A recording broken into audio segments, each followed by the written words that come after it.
Bonjour, chers auditeurs, chères auditrices, pour notre cinquième podcast pour le journal Initiative. Aujourd'hui, nous sommes en compagnie de Madame ou Oui, Mademoiselle, c'est Madame. madame. Madame Suzanne Tafo. Madame Suzanne Tafo, vous êtes avocate et chanteuse lyrique. Donc, votre style de voix, c'est soprano. Donc, je vais lire les grandes lignes vous concernant. Vous êtes né en Espagne, c'est ça? Vous êtes Effectivement. né en Espagne, vous avez grandi au Cameroun. Euh, Par la suite, vous êtes parti en France pour suivre vos études. Effectivement. Euh, et, et en dernier, vous êtes parti et vous avez émigré au Québec depuis 2011. Donc c'est ça, vous habitez à Montréal depuis 2011. Je ne me trompe pas. C'est ça? Depuis Euh, 2010, mais c'est pas depuis 2010.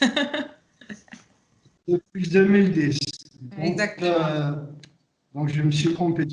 C'est pas méchant, c'est pas méchant.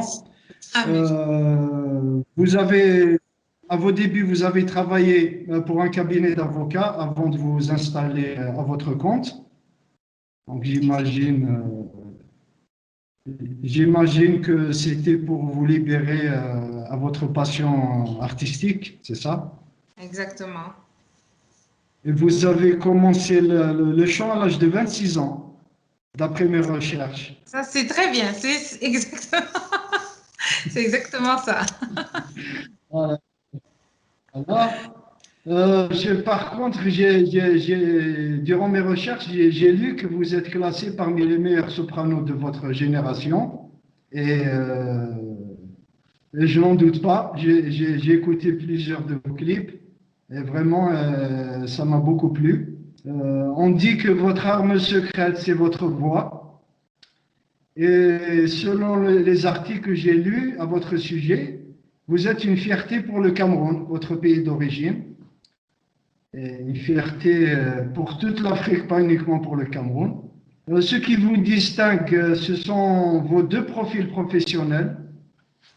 Vous menez une double carrière professionnelle d'avocate et de chanteuse lyrique. Vous êtes reconnu pour votre timbre unique, riche et coloré, votre présence et votre aisance sur scène, ainsi que vos interprétations profondes, émouvantes et authentiques font de vous une artiste lyrique avec un bel avenir entre les mains. Donc voilà. Donc, mais avant d'entamer mon interview, j'aimerais commencer par une brève aperçu de votre biographie. Euh, j'ai lu que vous êtes lauréate de plusieurs concours internationaux. Vous avez été 3 fois lauréate des jeunes ambassadeurs lyriques en 2014, 2015 et 2017 et avez été nommée jeune espoir lyrique québécoise en 2017 et en 2018. Vous avez ainsi remporté une quinzaine de bourses et de prix. Concernant vos études, vous avez fait vos études à l'Université de Montréal sous la tutelle de l'illustre soprano Adrienne Savoie. On lui passe un petit coucou à Oui, l'occasion. effectivement. Et de l'expérimenté coach vocal Louise André Baril. Et Exactement. avez décroché votre diplôme avec la mention excellent à l'unanimité lors de votre examen final durant votre maîtrise à l'université. Concernant vos apparitions sur scène, il y en a plusieurs. J'ai essayé de faire un petit résumé. Donc, vous vous êtes représenté à Limoges en France Oui, dans le rôle de la chouette et la bergère. À Montréal dans le rôle de Donna Anna, oui. en Allemagne dans le rôle titre de Mimi, la bohème, pour la 7e fois, euh, et même en Chine. Vous avez été invité en Chine en tant que soliste au gala de la prestigieuse soirée lyrique. Non, ça c'est une autre. Ouais, La ça c'est un. prestigieuse soirée lyrique de Montréal, Opéra Exact. Montréal-Moscou, avec l'orchestre de l'ensemble Symphonia.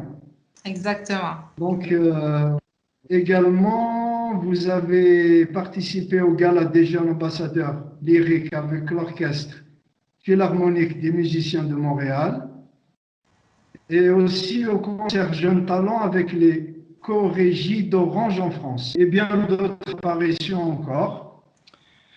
Dans un futur proche, vous allez vous représenter, vous allez en tant que soliste à l'opéra de Regensburg en Allemagne. C'est difficile à prononcer. C'est difficile, Voilà. oui. Dans une masterclass et un concert de gala en juin 2021. Vous vous produirez comme soliste avec le Chœur classique de Montréal à la Maison symphonique de Montréal sous la direction de maestro Louis Lavigueur dans le Stabat Mater de Dvorak et tiendrez également le rôle titre de Mimi avec le festival Opéra de Saint-Eustache, on y arrive, des Grandes Laurentides en juin 2021 avec notre chère Leila Chilpoun. On lui passe, oui. à l'occasion.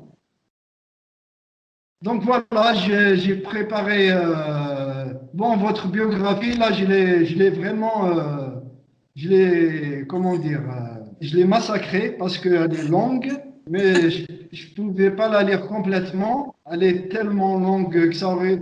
Mais dans la version écrite de l'article, je vais essayer de mentionner tout ça. Donc, on va entrer dans le vif du sujet. Donc, ma première question, Madame Tafo. Donc, vu que votre parcours est atypique, j'aimerais que vous nous parliez brièvement de chaque étape de ce cheminement et des raisons qui vous ont amené à Montréal. Mais merci beaucoup, Monsieur Hamid. Merci déjà de l'entrevue. Je suis honorée, je suis contente d'être là. Puis c'est un excellent travail que vous faites. J'ai vu notamment les entrevues que vous avez données par le passé. Et c'est avec grande joie que j'ai accepté là, c'est ça, de jaser, hein, comme on dit en bon québécois, de jaser avec vous sur mon parcours. J'ai commencé à apprendre le québécois, donc vous pouvez parler, il n'y a pas de souci. Tout l'honneur est pour nous, Madame Tafo. C'est un honneur de vous compter parmi nous aujourd'hui et d'avoir accepté cette interview pour le journal de Montréal Initiative. Donc, on vous remercie, le plaisir est partagé. Je vous en prie. Donc, en fait, les raisons... Pour répondre à votre question, les raisons qui m'ont poussée à venir à Montréal, c'était avant tout professionnel et familial. Professionnel parce que j'étais en France, j'étais à l'emploi dans une compagnie. J'avais ce qu'on appelle un CDD, donc un contrat à durée déterminée. Et à l'issue ou au terme de mon contrat à durée déterminée, les perspectives d'avenir étaient plus ou moins reluisantes. Et donc, avec mon mari, on a décidé de venir à Montréal. On avait commencé les démarches d'immigration quelques mois, quelques années auparavant. Familial parce que ça nous permettait de nous établir permanemment avec notre fils qui était alors au Cameroun. Voilà. Donc, c'est vraiment pour ces deux raisons-là principales. Donc, professionnel et familial. Mais c'était surtout pour vivre le rêve canadien, comme on dit, parce que on savait déjà le Canada était dans notre pays de prédilection. On voulait vraiment voir ça, le froid canadien, les hivers canadiens, les Canadiens qui étaient chaleureux, etc. Et on voulait toujours venir en fait voir le Canada, puis voir à quoi ça ressemble. Et on s'est dit, c'est le moment ou jamais. Et puis c'est ça, on a fait le saut, le grand pas. Oui, précisons par l'occasion que le Canada est une terre d'accueil, a toujours été une terre d'accueil, une destination prisée par beaucoup d'immigrants. On comprend pourquoi on comprend parfaitement ce qui vous a motivé à immigrer au Canada, quoique vous étiez en France. Oui. Vous étiez en France. Et voilà, donc, euh, comment vous sentez-vous? Vous sentez-vous plus espagnole, camerounaise, québécoise? C'est Comment? ça. C'est la, Vu que c'est vous, la- c'est ça, c'est la citoyenne du monde, comme on dit, parce que honnêtement, j'ai un peu une part dans chacun de ces pays-là. C'est-à-dire que c'est pour ça que c'est toujours difficile de répondre à la question d'où est-ce que tu viens. Est-ce que c'est d'où est-ce que je viens dans le sens de où est-ce que je suis née, où est-ce que j'ai grandi, ou est-ce que parce que j'ai un sentiment d'appartenance à l'Espagne parce que mes parents y ont vécu plusieurs années et que j'y suis née. Même si on n'est pas resté longtemps, je pense que je devais avoir 5 ans quand on est rentré au Cameroun. J'ai quand même un sentiment d'appartenance aussi à travers la langue que je parle. Ben, maintenant au Cameroun, j'ai passé toute mon adolescence et j'ai immigré en France pour continuer mes études en droit, mais là-bas, j'ai rencontré mon mari, donc j'ai quand même aussi là-bas un sentiment d'appartenance par alliance. Et ensuite, maintenant, ici, c'est ma nouvelle terre. Le Canada, c'est ma nouvelle terre, c'est mon nouveau chez moi et je m'y sens bien. Donc, je dirais que j'ai un peu de moi dans ces pays-là. Voilà, c'est ça. disons, disons que vous êtes native d'Espagne, d'origine camerounaise et québécoise d'adoption. Voilà, c'est ça. Voilà, exactement. Parfait, Ça résume très parfait. bien. Vous l'avez bien cité, vous êtes. Voilà. Donc, Madame Tafo, avant que nous abordions Suzanne Tafo, la soprano, parlez-nous de Suzanne Tafo, l'avocate. Précisons que vous êtes spécialisée dans le droit de l'immigration, le droit de la famille et le droit des affaires, à Ouais. préciser. Donc, pourquoi avoir choisi le droit comme vocation professionnelle? Ça, c'est une question tellement... à chaque fois, je me pose parfois la même question, mais je dirais que c'était beaucoup... quand j'étais au Cameroun, c'était beaucoup... Et avant tout parce que je voyais les injustices auxquelles faisait face ma mère, parce que ma mère, je viens d'une famille monoparentale et je voyais bien qu'au Cameroun et en Afrique en général, hein, vous savez, les femmes seules ou les femmes divorcées, leur statut dans la société n'est pas toujours le même que celle d'une femme qui a un mari, un époux qui va qui va être protecteur. Non? Donc, du coup, moi, j'avais ma mère qui était déjà toute seule qui revenait de l'étranger, donc qui était perçue un peu comme une, voilà, une pseudo, on va dire une étrangère parce qu'elle n'était pas nécessairement de là-bas. Ensuite, je voyais toutes les injustices auxquelles elle faisait face parce que ben, justement, elle était divorcée et que elle n'avait pas d'homme pour la protéger, donc de devoir s'affirmer dans un monde où voilà, c'est un peu la loi du plus fort. Je voyais bien que c'était difficile. Donc là, je me suis dit, ben, je vais devoir, je pense que c'est en terminale que je me suis dit, non, non, il va falloir que je me batte là pour et contre tout ce qui est injustice faite aux femmes, en grosso modo. Donc c'est comme ça que je me lance dans le droit. Mais disons que j'avais pas non plus beaucoup de choix en termes de profil de carrière. J'avais pas beaucoup de choix. Donc c'était soit le droit, soit les lettres, soit les concours de la fonction publique, parce qu'il faut dire qu'en Afrique, il n'y a pas, surtout au Cameroun, il n'y a pas beaucoup de perspectives d'emploi. C'est beaucoup, c'est soit on va être fonctionnaire de l'État, donc il faut passer des concours, soit on va en sciences, économie et gestion. Donc, et moi, j'étais nulle, mais nulle à chier en mathématiques. Soit on va en littéraire ou droit. Et puis le droit me parlait plus par rapport à ces questions d'injustice-là. Donc c'est comme ça que je commence le droit. Donc, alors, est-ce que c'était vraiment une vocation ou un appel? Voilà, c'est une question à laquelle je réponds aussi tous les jours, là. Donc, c'est clair que par rapport au chant, ouais. Donc vous étiez plus à l'aise dans les sciences humaines, c'est ça? Exactement, exactement. Les sciences humaines, le rapport aux autres, Et, voilà, et- ouais. et pour revenir à l'injustice que vous ressentiez, euh, il ne faut pas se cacher que en Afrique, je suis moi-même africain, je suis algérien d'origine, donc on va ouvrir une petite parenthèse pour dire que le statut de la femme en Afrique est parfois différent du statut de la femme européenne ou américaine.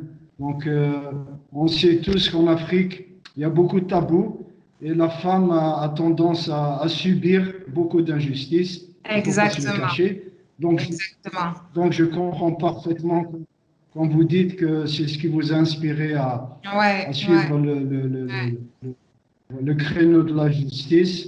ouais, Voilà, donc ouais. vous faites honneur à la femme africaine en même temps, et on vous félicite pour ça.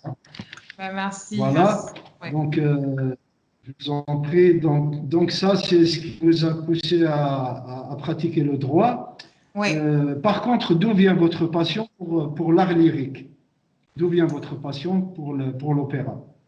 Ben, ma passion pour l'opéra, c'est drôle à dire. À chaque fois, je- j'ai pas aimé à premier abord l'opéra comme ça. C'est en toute honnêteté, je n'aimais pas l'opéra. Je trouvais que c'était incompréhensible ce que les gens chantaient. Puis je me disais, mais pourquoi les gens sont obligés de grossir leur voix, puis de chanter et on ne comprend rien. Donc, en fait, ça a été un cheminement. C'est que d'abord, j'ai eu une passion ou une curiosité pour le chant classique en général, donc l'harmonie des voix. Ça venait de la chorale universitaire dans laquelle j'étais. Je me rappelle être allée à l'université une fois et avoir entendu lors un dimanche à la messe une chorale classique chantée pour la première fois en polyphonie, plusieurs voix. Puis là, c'était a cappella et je me rappelle, j'étais submergée. Je trouvais ça tellement beau, l'harmonie des voix ensemble, soprano, ténor, alto, basse. Puis là, j'étais émerveillée déjà par ça. Donc ensuite, je suis allée à la chorale, j'ai commencé à chanter. Puis par la suite, j'étais fascinée par la musique, en fait, la partition, comment ça se fait qu'il y a des gens qui arrivent à lire. Et de fil en aiguille, la curiosité intellectuelle m'a poussée à vouloir comprendre c'est quoi la musique, le solfège.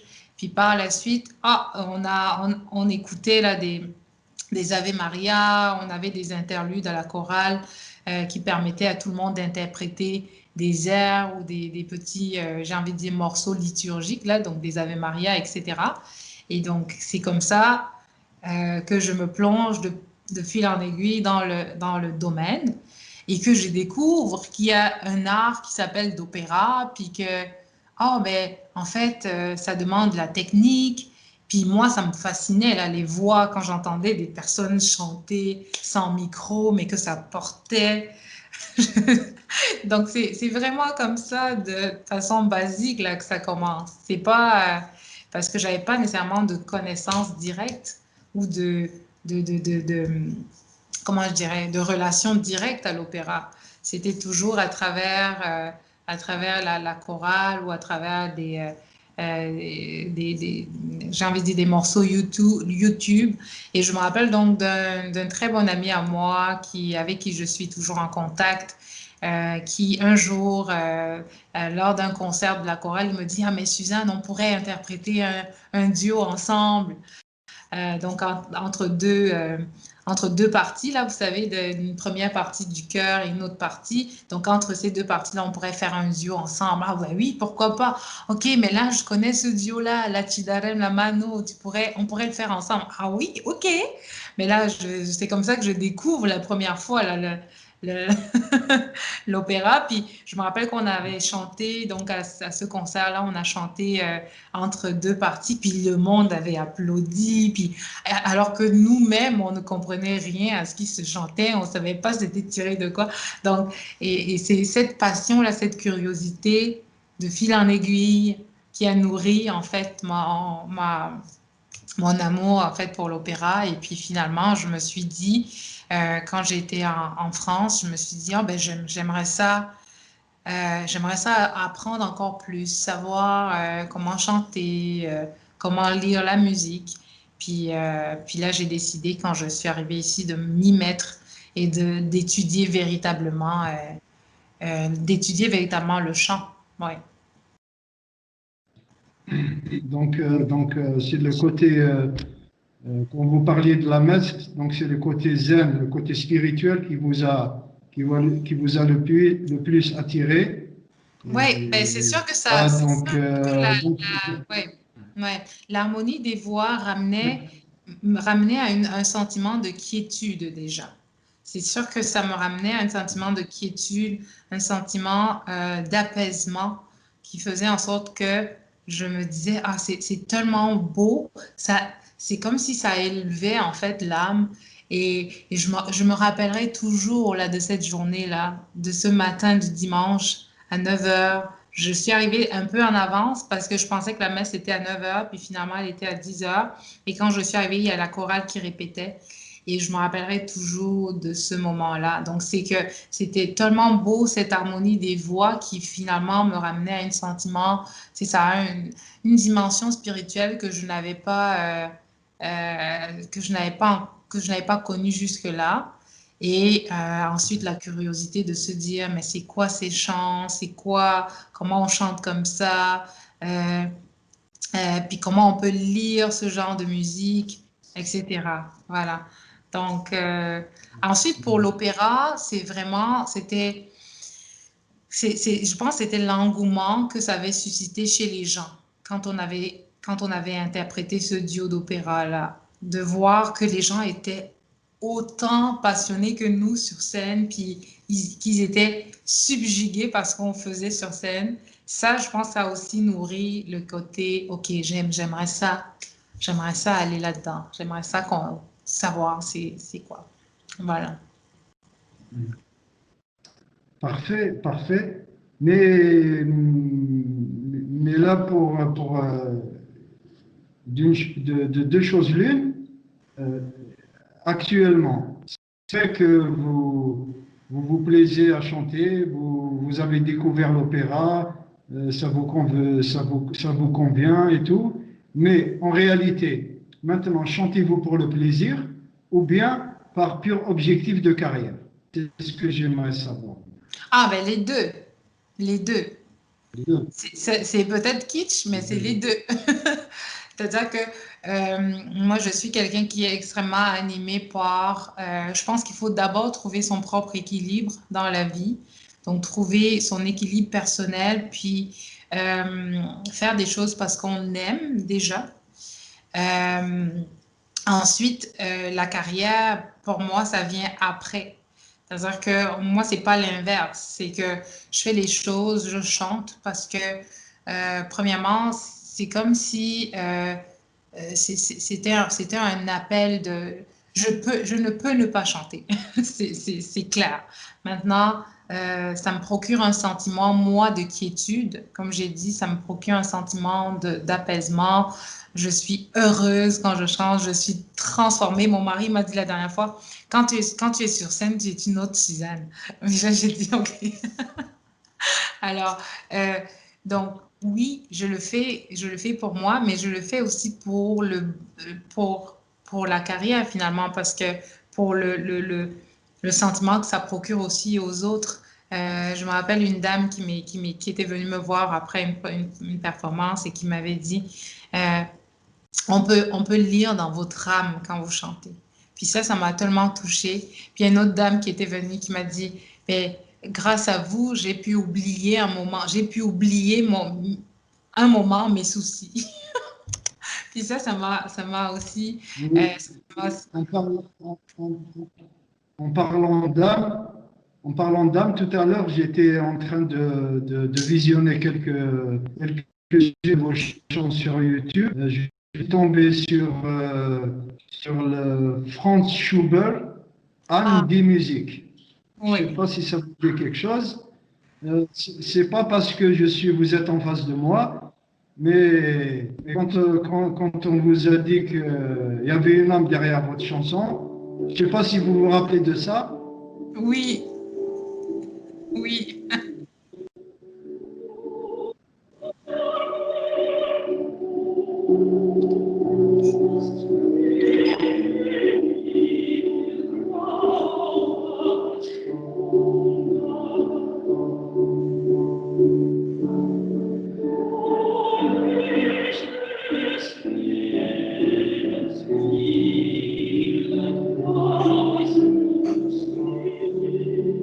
Magnifique.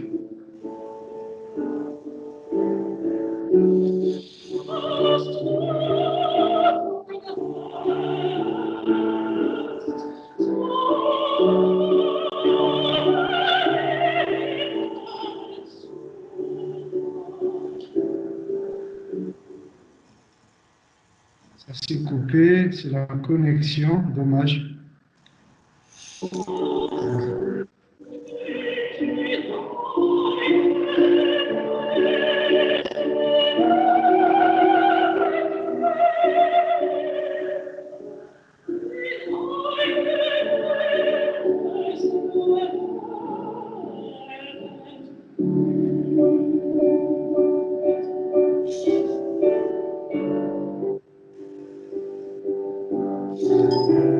Même la pianiste, vraiment, la ah pianiste, oui, c'est du lourd, hein, ah vraiment. oui, ben oui, c'est Louise André Baril.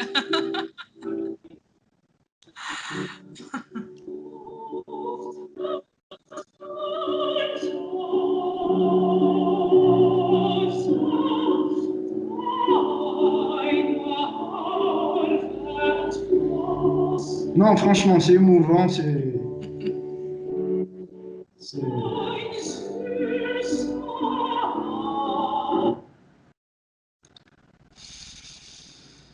bref, c'est tellement émouvant, non, c'était magnifique.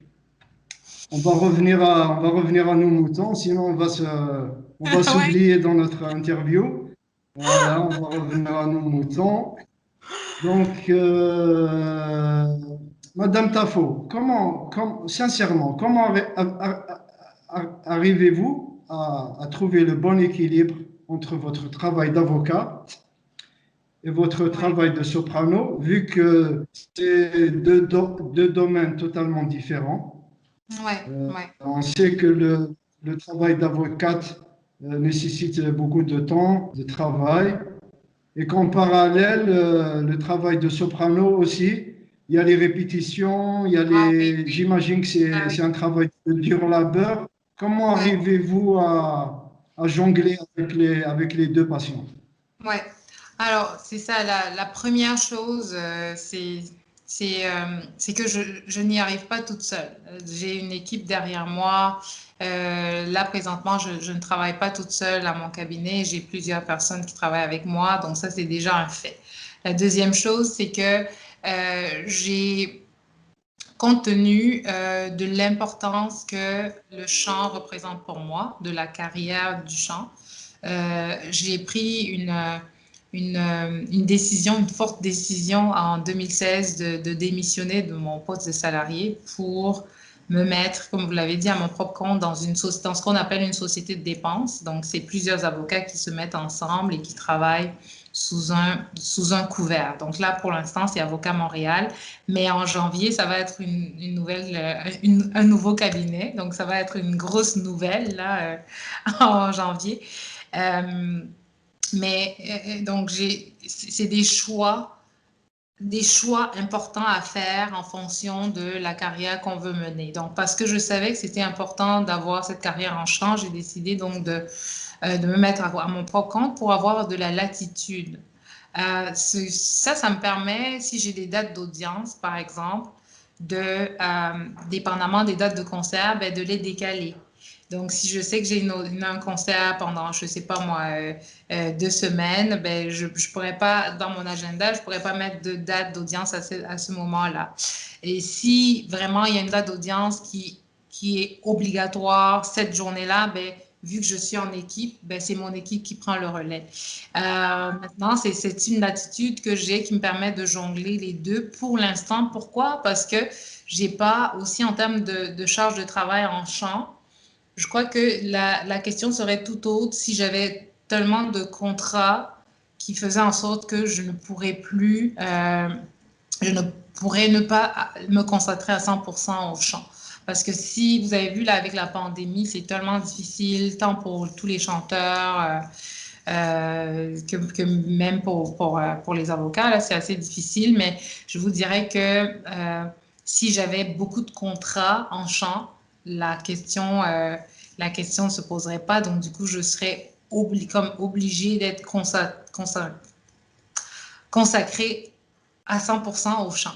Mais parce que j'ai des contrats ponctuels ici et là, ça me permet de travailler, d'avoir mon gagne-pain qui est le droit et de chanter en même temps. Parce que au final, j'ai parfois l'impression que les gens pensent que c'est complètement extraordinaire d'avoir une carrière en même temps de chanter, alors que la plupart des chanteurs font ça. La plupart des chanteurs ont un second métier. La plupart des chanteurs, c'est peut-être pas un métier d'avocat, mais c'est peut-être, je sais pas, moi j'en connais qui sont designers en même temps. J'ai parlé avec beaucoup de jeunes aussi, là, il y a une qui veut faire de la thérapie de voix, là, comment on appelle, orthophoniste en même temps que chanteuse. Il y en a qui veulent être journalistes en même temps que chanteuse. Il y en a qui sont caissiers en même temps que chanteuse. C'est des métiers à part entière. Donc, c'est juste que, oui. Ce qui est frappant dans votre situation, dans votre cas, d'ailleurs, je voulais titrer mon article Une double carrière remarquable, c'est que Ouais. d'un côté, le travail d'avocat, euh, dans le travail d'avocat, il faut être ferme, il faut être rigoureux, Exactement. comment dire, voilà, Strict. alors que d'un autre côté, le travail de soprano, c'est quelque chose, comme je disais, de select, de zen, de travail Exactement. d'apaisant, il faut être calme, il faut être la Exactement. forme. Mais, Donc, ouais, ouais. Mais vous savez, au final, tout est une question d'équilibre et de balance. C'est une question d'équilibre et de balance. Et c'est pour ça que je vous disais que c'est avant tout, le chant me permet, euh, je dirais, d'être moi-même, d'être, comme vous le disiez, un zen, et d'avoir cette notion je ne peux pas contrôler. Je ne peux pas contrôler ce que les gens vont ressentir ou recevoir de mon chant. Je ne peux pas contrôler ça. Euh, en droit, je vais tout mettre en œuvre. Mon dossier va être très carré. Je vais tout mettre en œuvre, par exemple, pour un demandeur d'asile, parce que je travaille beaucoup avec les droits avec des personnes réfugiées. Pour un demandeur d'asile, je vais tout mettre en œuvre pour qu'il soit accepté. Alors, j'ai comme un pouvoir de contrôle dans la décision qui peut être rendue. Donc, je peux, en partant, déjà prédire que si je fais A plus B plus C, j'aurai ABC, j'aurai un résultat escompté. Parce que j'aurais travaillé dans le dossier avant, j'aurais mis tout en œuvre pour que le dossier soit accepté. Puis, même si je ne peux pas donner d'obligation de résultat et que je suis persuadée qu'il n'y a pas de, j'aurais pas comment je dirais, je pourrais pas dire à 100% ça va être accepté. J'ai quand même une marge de manœuvre dans la décision qui peut être rendue. Tandis qu'en chant, je n'ai pas nécessairement de pouvoir de contrôle sur comment les gens vont percevoir mon chant. Comment est-ce qu'ils vont le recevoir? Est-ce que ça va être bien? Est-ce qu'ils vont parler de ma technique? Est-ce qu'ils vont parler de mon interprétation? Je n'ai pas de contrôle là-dessus. Mais en même temps, ça me donne un sentiment de quiétude qui fait en sorte que le côté rigoureux du droit, je peux le compenser avec le côté plutôt, je dirais, le côté pas relax, j'aime pas trop le terme relax, mais le côté plus intimiste en fait du chant. Donc après il y a une autre dimension qui est souvent oubliée, c'est que en droit comme en chant, l'interprétation est souvent subjective. C'est-à-dire qu'on peut trouver tous les arguments qu'on veut. Puis là, je prends le cas du droit familial dans lequel je pratique aussi. Je peux trouver des arguments qui vont aller en faveur de mon client dans le code, puis je peux leur donner une interprétation qui sera la mienne. Après, c'est au juge de décider. Non, mais moi, c'est pas ce que ça me dit. En tout cas, c'est pas l'interprétation, c'est pas l'objectif de la loi. En chant, c'est la même chose. Moi, dans une pièce comme de Handy Music que vous avez, moi, j'estime, quand je lis le texte, puis que je vois tout le travail derrière la composition de Schubert, etc., je me dis, l'interprétation qu'il voulait de cette pièce-là, c'est ça. Mais c'est purement subjectif. Donc, quelque part, ça se rejoint le côté subjectif, le côté subjectif des deux domaines. Mais là où ça se rejoint aussi, c'est qu'il y a des cas dans lesquels je ne peux pas avoir de contrôle sur la décision qu'un juge va rendre. De la même façon que je n'aurai pas de contrôle sur le sentiment ou la critique qui viendrait, par exemple, d'un concert que je ferais. Je n'ai pas de contrôle là-dessus. Et donc, c'est de cette même façon-là, c'est en fait la connexion entre les deux domaines. Puis aussi, le côté, vous disiez tout à l'heure, peut-être la musique, c'est pas assez rigoureux, mais je peux vous dire que l'éthique de travail en chant, ça doit être rigoureux. C'est-à-dire que la technique, on doit avoir puis ça paraît pas, beaucoup de gens ne le savent peut-être pas, mais je travaille beaucoup, je travaille fort, j'ai des coachings par semaine, j'ai des leçons de chant encore aujourd'hui avec Adrien Savoie. On se voit par Skype. Moi, j'ai des coachings avec Louise André. C'est 2 fois par semaine mes coachings avec Louise André, 2 fois par semaine avec mes cours de chant avec Adrienne. En plus de ça, il y a du travail de lecture de partitions, d'analyse de la musique, de lecture du contexte de la création des œuvres. Tout ce travail-là qui doit être méticuleux, puis sa technique qui doit continuer d'être aussi stricte que possible. Donc tout ça, c'est aussi du travail qui est comme en arrière de celui du chant, qui est nourri par le travail d'avocat, que je sais que je peux pas mon temps, il est précieux, puis je peux pas déroger à ce travail technique et méticuleux que je dois faire pour pouvoir arriver à un résultat escompté. Donc finalement, les domaines se regroupent et je me nourris d'un domaine dans l'autre. Voilà, c'est ça. Je fais comme un jongleur. Voilà, vous pouvez changer de costume sans problème. Donc, c'est une question voilà, comme vous venez d'expliquer, le fait que et le plus important, fait que les deux disciplines. Allez-y. Le plus important, c'est le fait que grâce à mon travail de droit, je peux avoir de quoi manger. Ça me permet d'avoir un certain recul, je dirais. Un recul par rapport à la question, comment je dirais, peut-être monétaire ou financière, mais aussi, il faut absolument que ça marche, d'avoir cette épée de Damoclès sur la tête, de se dire, il faut absolument que mon audition marche, parce que sinon, je suis dans la merde, je ne pourrais pas payer mon loyer, etc. que je sais que beaucoup de chanteurs ont, et qui finalement, puisque notre instrument, c'est nous-mêmes, hein, ça fait partie de nous. Je veux dire, la voix, ça fait partie. Si on est triste, si on est stressé, si on est, ça se ressent. Donc, je pense peut-être c'est ce poids-là que je n'ai pas grâce à mon autre travail qui fait que, ben, finalement, j'arrive à, voilà, j'arrive à être, à faire la place pour le métier de chanteuse et à laisser les soucis. C'est-à-dire que si ça se passe bien, mon audition, tant mieux. Si ça se passe pas bien, ben, j'aurai une autre fois là, donc je pourrais retourner à mon autre travail. Vous voyez? Donc, c'est ça aussi.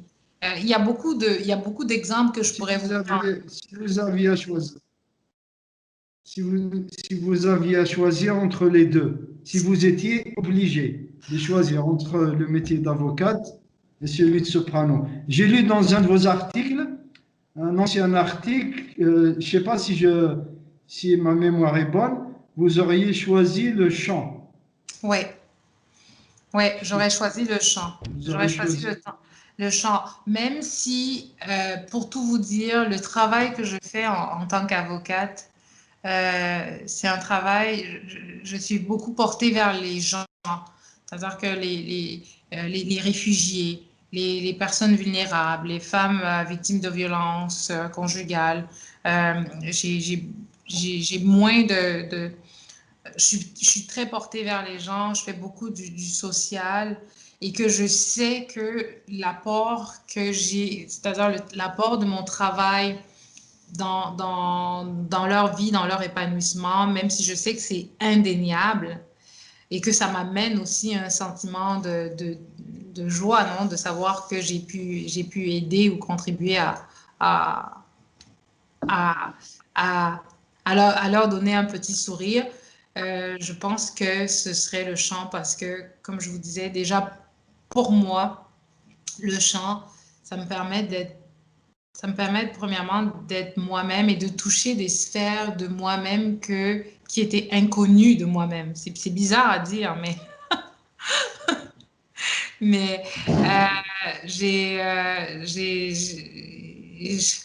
ça me permet d'être moi-même, de toucher des sphères de moi-même, de toucher le plus de monde possible. Alors qu'en droit, bon oui, c'est des personnes particulières. Disons que la portée de mon travail en droit est peut-être moins répandue que celle en chant. Et le fait que le chant m'apporte personnellement, c'est sûr que ce serait le chant parce que je serais heureuse et épanouie et encore plus... non pas que je ne suis pas en droit. Voilà, je pense que c'est ça. Je ne sais pas si ça répond à votre question. Je parle beaucoup Alors, là, mais... oui, oui, non, non, c'est parfait. C'est parfait. Euh, Ma prochaine question, Madame Tafo, concerne l'agence LM Opéra. Je sais que vous êtes représenté par l'agence LM Opéra et collabore également avec le Festival Opéra de Saint-Eustache, dont la directrice fondatrice n'est autre que la soprano Leila Maréchal-Foun. Donc, ma question, que vous nous parliez de cette collaboration et de vos rapports avec Madame Chelfoun. Ah, et les rapports avec Léla, ma Léla, comme j'aime bien l'appeler. Léla, je vous dirais, c'est une femme passionnée. Passionnée, passionnée, passionnée par ses artistes. Passionnée par c'est ça, ses artistes, ses enfants, ses bébés, comme on dit. Et, euh, et c'est ça, Léla, elle a été une des premières personnes à croire en moi. Je veux dire, vous savez, le monde artistique et lyrique, c'est très difficile parce qu'il y a beaucoup de concurrence, il y a beaucoup de personnes qui sont extrêmement talentueuses. Euh, puis, d'avoir des agents, c'est hyper difficile. Alors, dès le départ, je pense que c'était en 2004, 2015, Léla a été la première personne à croire en moi, à me dire, OK, Suzanne, euh, je te vois, un peu comme ce que je vous ai dit tout à l'heure, je peux lire, c'est-à-dire que tu es tellement vrai avec ton chant, je, je- en tout cas, j'aimerais ça te représenter, j'aimerais ça que tu me fasses confiance et qu'on chemine ensemble. Et puis depuis, c'est le cas, on chemine ensemble depuis plusieurs années. Et, euh, et voilà, et avec le festival, c'est de ces agences où on essaye de mettre du pain sur la table pour les artistes, là. On les booste. Vous savez, quand je regarde là à Montréal, c'est pratiquement la seule qui a fait travailler ses artistes pendant le temps de la pandémie. Alors que, Ah, ben, c'est c'est, ben le oui, c'est ça. barbecue. Oui, c'est pratiquement la Elle a, seule. trou- elle a innové et elle a trouvé la formule idéale, la parfaite Exactement, formule pour, euh, pour permettre à ces artistes de ne pas rester inactifs exactement. et permettre au moins à son entourage, à ses partenaires, euh, De, de, aux admirateurs du festival voilà, d'assister à ces concerts à ces qu'elle a concerts-là. nommés les concerts partout. Euh, Exactement. et Ouais. voilà, et ça a été une réussite. Ça a été une réussite. Ça a été une réussite, c'est ça, tant pour ses partenaires que pour les amateurs de musique, les mélomanes, et que pour les personnes seules aussi, parce que du coup, avec les concerts, on a pu rejoindre le maximum de personnes en ligne. Puis pour les artistes, ça a été de continuer à travailler, en fait, au-delà des considérations financières. La voix, ça s'entretient, ça doit s'entretenir. Puis, en général, on entretient avec les concerts aussi qu'on a. Si on n'a pas de concert, bon, il y en a qui plus ou moins ne vont pas nécessairement travailler. Et puis, donc, c'est ça, une artiste passionnée, une femme passionnée, passionnée par ses artistes, d'être toujours là pour ses artistes, d'être en fait une véritable vitrine, une véritable, c'est ça, vitrine pour les artistes. Elle est là pour ses artistes et que pour ses artistes. Puis, c'est ça, je pense pas que il y ait des agences, en tout cas, j'en connais pas, qui ont été capables de remuer la ciel et terre pendant la pandémie pour faire travailler les artistes. Et comme je disais, c'est une des premières qui a cru en moi. La relation avec elle est extraordinaire. Puis j'ai une confiance inouïe en elle. Et voilà, à travers le festival aussi, de donner sa chance à des artistes. Là, justement, l'année prochaine, je vais chanter le rôle de Mimi. Je sais que ça va être une première pour moi au Canada. Donc, j'ai vraiment hâte de collaborer là avec le directeur Alain Trudel et j'ai d'autres collègues là-dedans qui feront la bohème avec nous. Et voilà, comme je dis, avec son festival, avec l'agence, on arrive à avoir du pain sur la planche et on arrive à avoir des auditions parce qu'elle, c'est vraiment grâce à Léla que j'ai pu avoir des auditions, le maximum d'auditions possibles avec les directeurs d'opéra, voilà, je ne vais pas nommer là, mais tout ça, c'est grâce à l'agence de Léla. Voilà. On croise les doigts avant Exactement. le prochain festival. On vous souhaite beaucoup de réussite à vous et à Leïla et à l'agence en général. Voilà. Merci pour vos réponses. J'ai une autre question. Madame Tafour, vous êtes une artiste issue de la diversité, comme nous l'avions abordé précédemment. Ne vous sentez-vous pas comme une ambassadrice de vos origines et de leurs valeurs au Québec et au Canada, à travers, bien sûr, le domaine artistique et même le domaine juridique? Ah oui, oui, oui, oui. Donc, Mais c'est sûr, vous même, sentez, vous c'est ça. sentez-vous pas, vous sentez-vous pas, euh, euh, sentez-vous pas que vous êtes en train d'accomplir une mission quelque part, outre Ben, le fait, outre le caractère professionnel et tout. Vous ne sentez pas que vous avez une mission à accomplir à travers vos deux professions? mais vous savez, suis tellement touchée par cette question-là que vous me posez. Et, et je pense que je vous ai dit tout à l'heure qu'à partir de janvier, il y avait d'autres opportunités. Et c'est ça, je vais vous la dire là maintenant, en janvier, avec plusieurs autres avocates. On va créer, on a déjà créé là le cabinet. Et c'est ça, en janvier, on aura le cabinet Hérite Avocat qui se veut être un cabinet qui va mettre en avant, en tout cas qui va donner la chance à des personnes issues de la diversité de se former dans ce cabinet-là. Alors, est-ce qu'on est investi d'une mission? Est-ce que je me sens investi d'une mission? Oui. Je réponds oui, un oui fort, et je me sens investi d'une mission tant dans le domaine juridique que dans le domaine de l'opéra. Pourquoi dans le domaine juridique? Parce qu'il est difficile pour des personnes issues de la diversité de se trouver des emplois. Malheureusement, hein, c'est fou à dire, dans le domaine juridique. Parce qu'à compétences égales, ce n'est pas vrai qu'on a une égalité des chances. Ce n'est pas vrai, dépendamment de notre origine, de la connotation de notre nom, de la couleur de notre peau. Il y a encore des personnes aujourd'hui qui s'estiment supérieures intellectuellement parlant. Alors, donc avec ces avocats-là, j'aimerais beaucoup, c'est ça, avec toutes ces avocates, parce que ce sera un cabinet exclusivement d'avocates noires, on aura une vision, une portée qui se veut éducative, qui se veut être une vitrine pour des personnes qui sont en recherche de stage d'avocat, qui pourront toquer au cabinet pour avoir ces opportunités-là, parce que ça passe par un stage pour être avocat.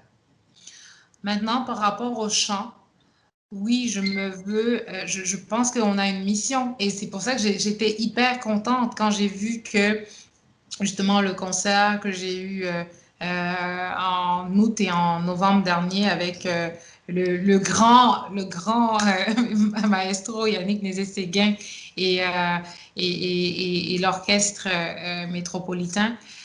Quand j'ai vu que ça tournait jusqu'au Cameroun, et que justement, j'ai eu des personnes du Cameroun qui m'ont écrit, qui m'ont dit, et alors, comment on fait, etc. Le chant classique, est-ce qu'on peut, j'ai même eu, comment on peut faire pour implanter une école au Cameroun? Et il y a une école qu'un ami avait mis sur pied. Est-ce que tu peux venir donner des cours? Alors oui, ça pour moi, c'est un travail au-delà de notre petite personne, de savoir que finalement, la portée de ce qu'on fait a un impact sur ces personnes-là qui, en Afrique, ont pour la plupart un talent inouï, mais qui n'ont simplement pas d'infrastructure pour développer en fait leur talent. Donc, ben, là, pour nous, notre portée, bien notre travail, il est crucial, il est fondamental. Alors oui, on est investi d'une mission et on entend bien la relever.